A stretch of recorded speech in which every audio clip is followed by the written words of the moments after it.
She was delighted with the new job. During the interview process she met the firm's partners, 3 men and 1 woman, and was impressed by their enthusiasm, warmth, and professionalism. The partners were also impressed by her personality, credentials, professional demeanor, and what they considered to be a strong work ethic. Her immediate colleagues were 5 women, 3 of whom were married, each several years younger than her, and 2 of whom were recent college graduates.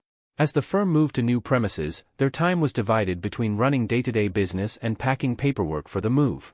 Jana decided not to take family photos and personal belongings with her until they moved to a new office. Thus, her work colleagues learned about her and her family through conversations during lunches together and after a few after-work cocktail hours. Jane quickly made friends with her new colleagues, Nella, Meg, Alice, Susan, and Emily. Since the firm was called Windsor & Associates, Nell, Meg, and Alice called themselves the Merry Wives of Windsor and accepted Jean into their team as they had previously accepted 2 young and unmarried women, Susan and Emily. They learned that Jean was happily married to Philip, a partner in the architectural firm Skidmore, Owings and Merrill, and were able to conclude that Philip had a high 6-figure income and that Jean's return to accounting was not due to financial necessity. After several drinks they came to the conclusion that Jana simply adores her husband. That time Jana said with a smile, "I came to work in the Skidmore accounting department where I worked with foreign accounts, recorded the repatriation of profits and transferred currency for tax purposes. I had just graduated from college and had virtually no work experience. I had been working there for about 6 months when I noticed this man, Philip, who kept coming in and asking me about accounting." Her memories of these events and 3 glasses of wine caused a slight giggle. His questions were completely meaningless. It was obvious that he knew nothing about accounting. It was also obvious that he had a crush on me but was also incredibly shy, too shy to ask me out. Laughing, Meg asked, "And you have 2 children? How did this happen?" Jana answered, smiling, as usual.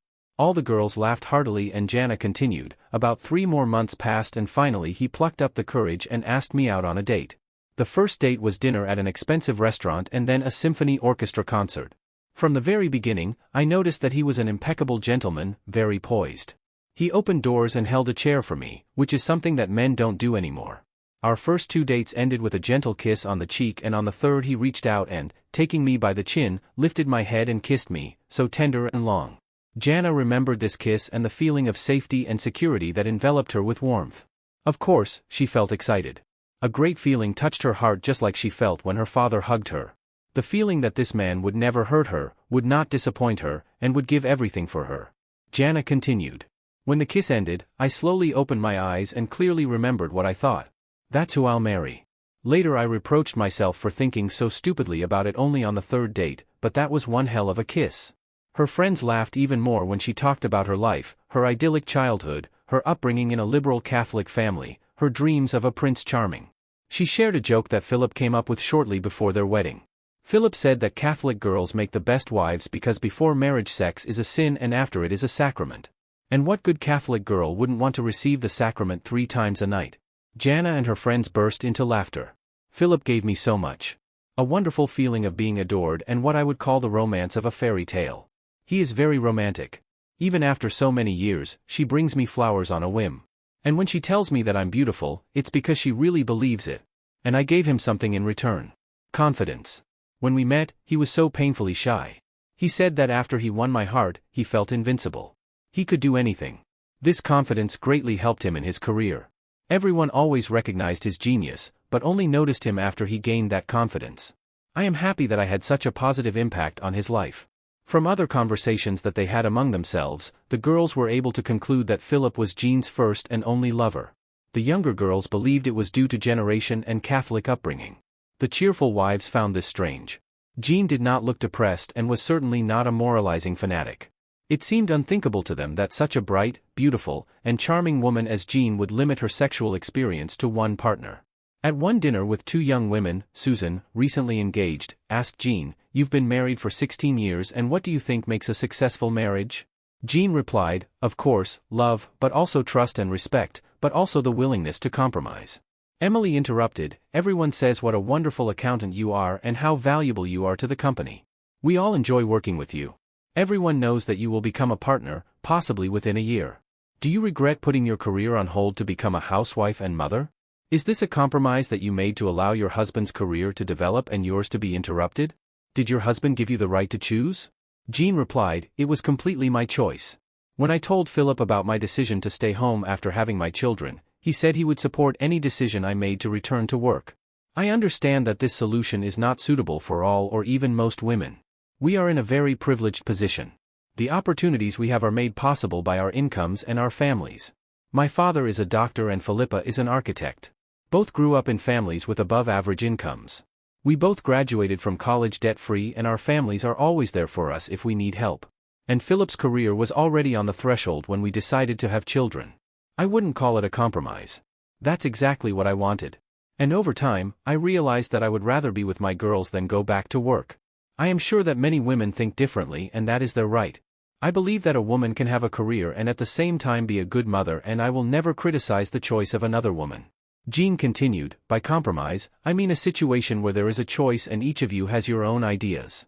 The best example was our honeymoon." Susan intervened. "He must have been good." "Oh, that's true," said Jean, and they all laughed in unison. "Philip is an architect and his idea was to spend a honeymoon in Paris with its museums, art, Baroque architecture and all this atmosphere of the late 19th century. I wanted to go to Hawaii. I was in Europe with my parents and I really wanted to see Hawaii. So we made a compromise." "And where did you go?" The answer to Hawaii caused new, almost uncontrollable laughter. Jean continued. "It probably wasn't fair, but we were discussing this at my house one day and I asked Philip to wait while I changed my clothes. In the bedroom, I changed into a cocktail dress, the quintessential little black dress I had just bought. Returning to the room, I said, 'This is what I'll wear if we go to Paris,' and I saw him smile gratefully. Without further conversation, I turned around, went back to the bedroom and changed into the tiny, really tiny bikini I had bought earlier that day. I returned to the room where Philip was. He was reading some magazine, when I announced, 'This is what I'll wear if we go to Hawaii.' I can still see the look of surprise on his face and his jaw hitting the floor. He didn't have a chance. When the laughter finally died down, Jean explained that there are times when you have to give up something for the sake of a loved one. Before getting married, you need to ask yourself the question, am I ready for this and what are my capabilities? Marriage also has its opportunity costs. This is the price of giving up other opportunities in order to have what you decide to have now. I was just over 22 years old when I got a job at Skidmore. I had a bachelor's and master's degree as well as a professional auditor's certificate. I had a good salary, independence and other better options than in my student years. First of all, dating is a completely different world. A college date means going to the movies and having an inexpensive dinner. In the working world, men, even young men, are more established, have more money and usually, but not always, more common sense. A date in the business world means tickets to a play or concert, dinner at expensive restaurants and nightclubs, and sometimes an invitation to a weekend in some exotic location. When I married Philip, I knew what I was giving up. I was beautiful, smart and brought up in the cultural or, if you like, privileged environment of my parents, the best schools, dancing lessons, horse riding, good behavior, music. I knew that I was a suitable wife in every sense of the word, but it turned out that in the eyes of more than one married man, I was also a suitable mistress. Before Philip, I had several dates with wonderful men. I was offered a weekend in Barbados, jewelry, an exclusive and luxuriously furnished apartment, and even a Mercedes car. These were my options, if I chose them. For me, marriage was not only a romantic adventure, but also a conscious, rational choice. And before making this decision, I thought a lot. Besides the fact that I was in love with Philip, I also valued his friendship and understood that if I made a mistake in marrying him without giving up other opportunities, it would destroy him. Whether you should get married or not largely depends on whether you are ready to take on such a commitment. In our marriage, there were not always rivers of milk and banks of jelly, but I can honestly say that, as in the Edith Piaf song, J'aina regret rain, I do not regret anything. Emily replied, "It's wonderful that your life and marriage have been so rich, but have you ever felt like your life, or rather your talents, were, well, if not wasted, then underutilized because you were stuck at home? After all, you are so talented, so well educated. How can you feel the same level of achievement when you vacuum the carpet, cook a meal, or change diapers? I'm not criticizing, but I'm wondering how I could combine the responsibilities of a wife with my ambitions and desires." Jana replied, "This once again speaks of financial advantages that we had. I was focused on raising the children, but otherwise we had help. We had a wonderful housekeeper who did the cleaning and cooking. I took care of the kids, paid the bills, and managed our investments. Others did the routine work. I know how lucky we are. Many, if not most women, are forced to send their children to kindergarten while they themselves work, clean the house, etc. They get the unfun part of being a wife and mother, while someone else takes care of their children, and it's very hard. I even had the opportunity to go back to college for training when the girls were 2, while my mother and mother-in-law helped look after them. I decided to take some introductory architecture courses to better understand Philip's work. While I certainly don't know how to design skyscrapers, I understand the basic concepts and can help him explain things to his clients in simple terms, so his PowerPoints and other presentations are much more client-friendly. This helped his career immeasurably, but more importantly, it brought us closer. We were able to spend more time with each other discussing and preparing presentations for clients. In addition, his wife's interest in his work and her support could not but affect his pride.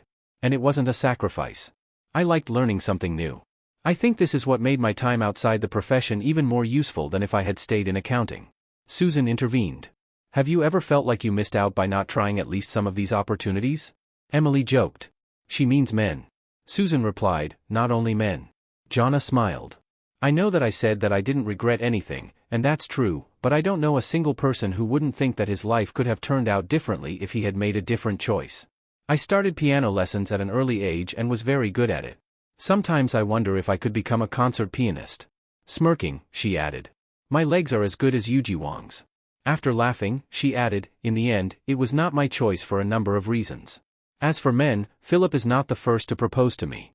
In fact, he is the third. The first was my college boyfriend. Tim was sweet, charming, very sincere, and incredibly handsome. Most guys who look this good are narcissistic, but not Tim. And although I really liked him, there was no spark or passion with him. The second one was more serious. He was older, very handsome, and extremely cultured. He said he separated from his wife, which turned out to be a lie. His wife had all the money, and he had no intention of leaving her. I agreed to have dinner with him sometimes. Since he was a member of the board of the Ballet Foundation, we often attended the ballet and the parties after it. I never slept with him or let him kiss me. I told him that broke up was not good enough, and his divorce had to be final before we could be intimate.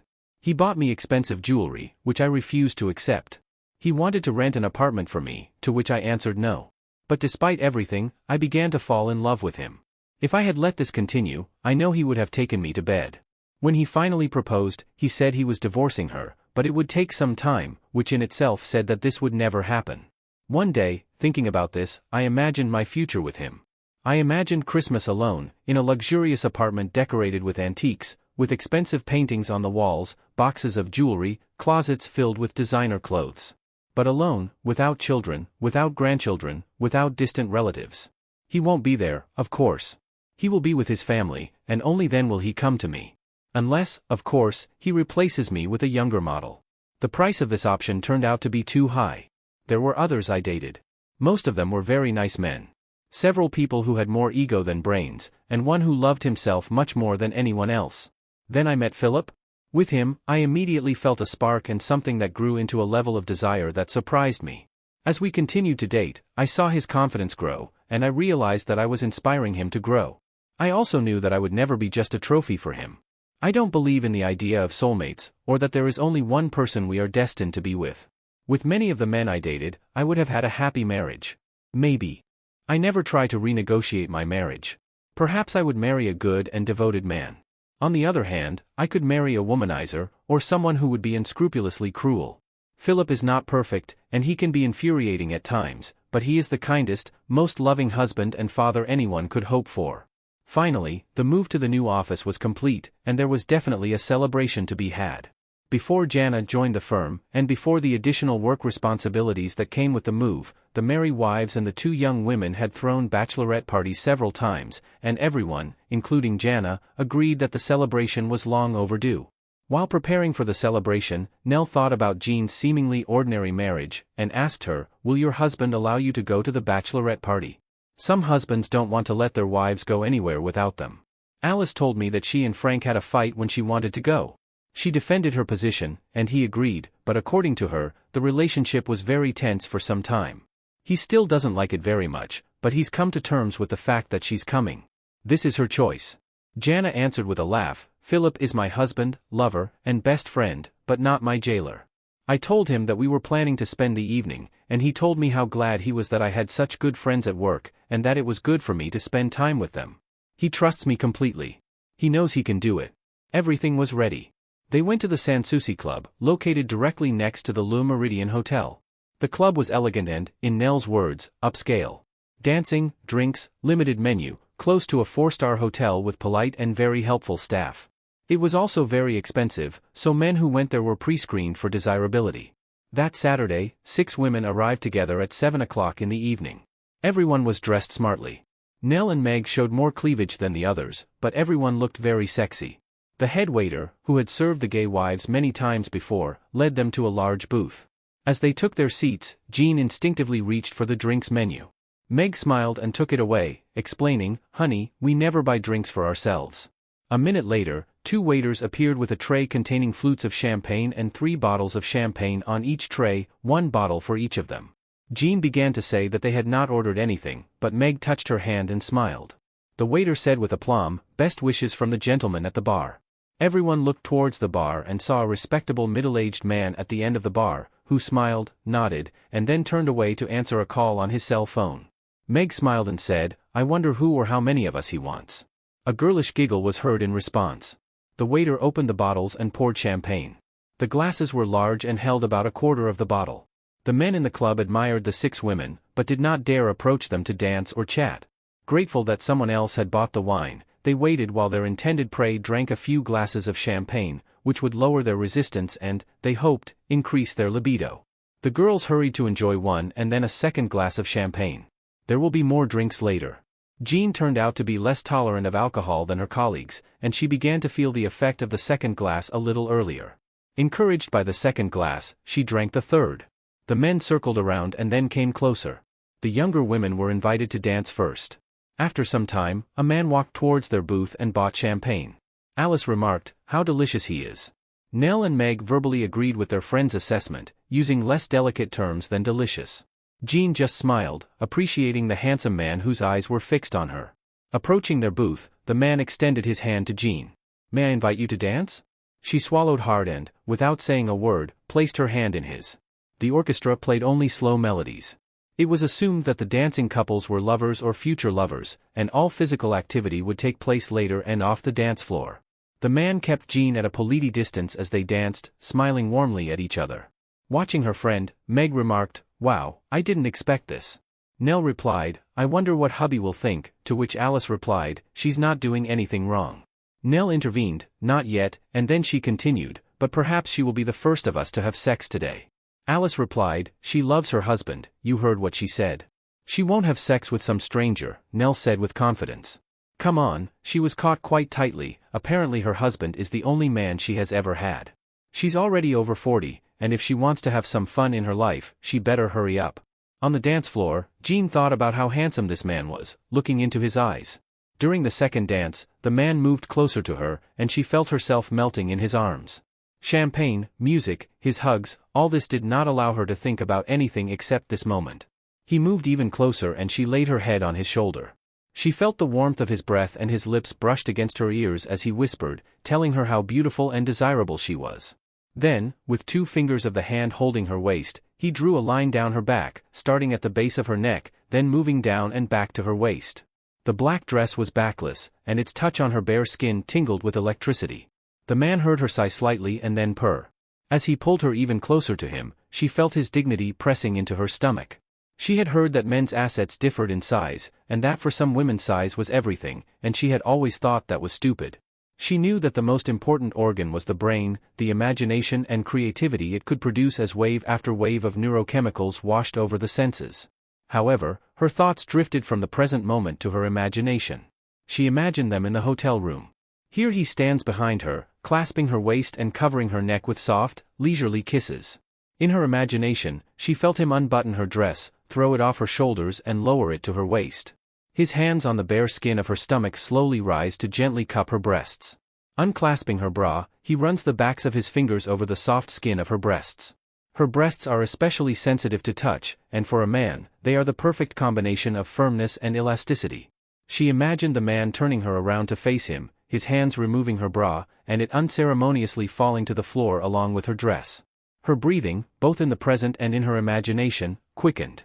Mentally, she looks at the man with a slight smile, pulling his jacket off his shoulders and sending it to the floor. She then removes the silk tie from around his neck, debating whether to use it as a makeshift blindfold or even to tie his hands. Imagining possible uses for the tie, she thought cheerfully, "God, how spoiled I am," and suppressed laughter.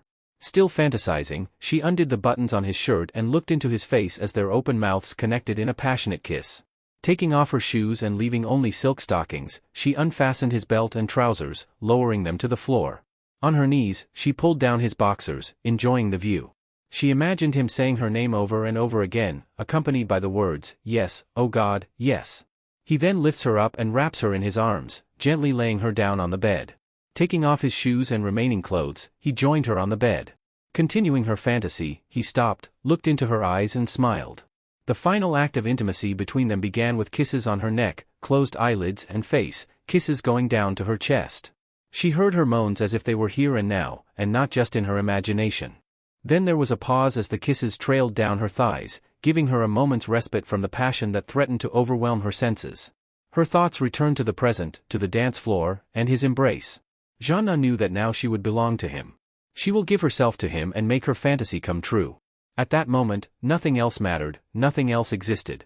The other women watched her, entertaining their dance partners. Now the women were alone in their booth again when Alice spoke first. "Maybe we should intervene. She's very drunk. I don't want her to do something she'll regret later." Nell replied, "She's already a big girl and can make her own decisions. Besides, she has the right to have fun. And let's face it, even when we're drunk, we know exactly what we're doing. None of us would have sex with someone we don't want.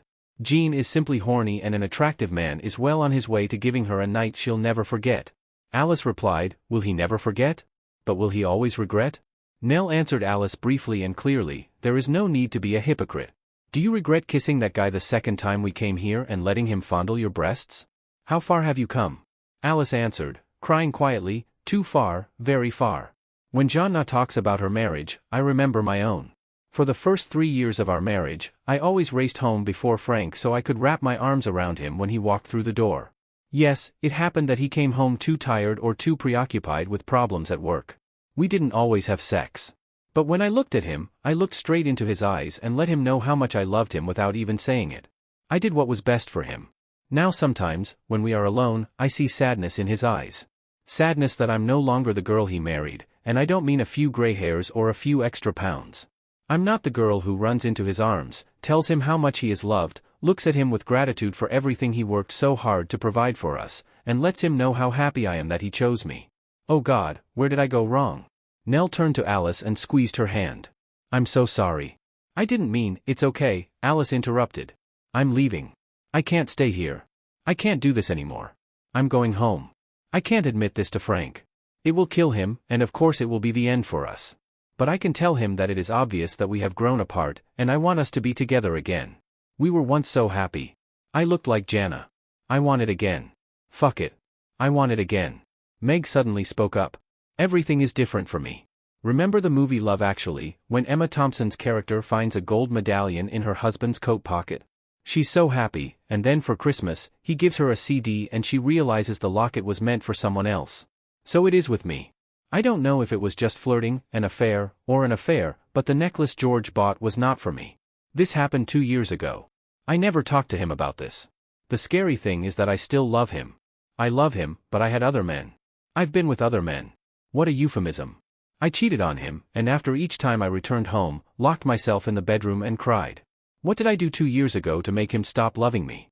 All three looked up and saw Jean approaching their booth with the man she had been dancing with all evening. She was, if not drunk, then at least tipsy. All three froze, wondering what to do or say. Jean, holding the man's hand, reached for a glass of champagne, drank about half of it and put the glass away. Slurring her words, she picked up her purse, smiled and announced,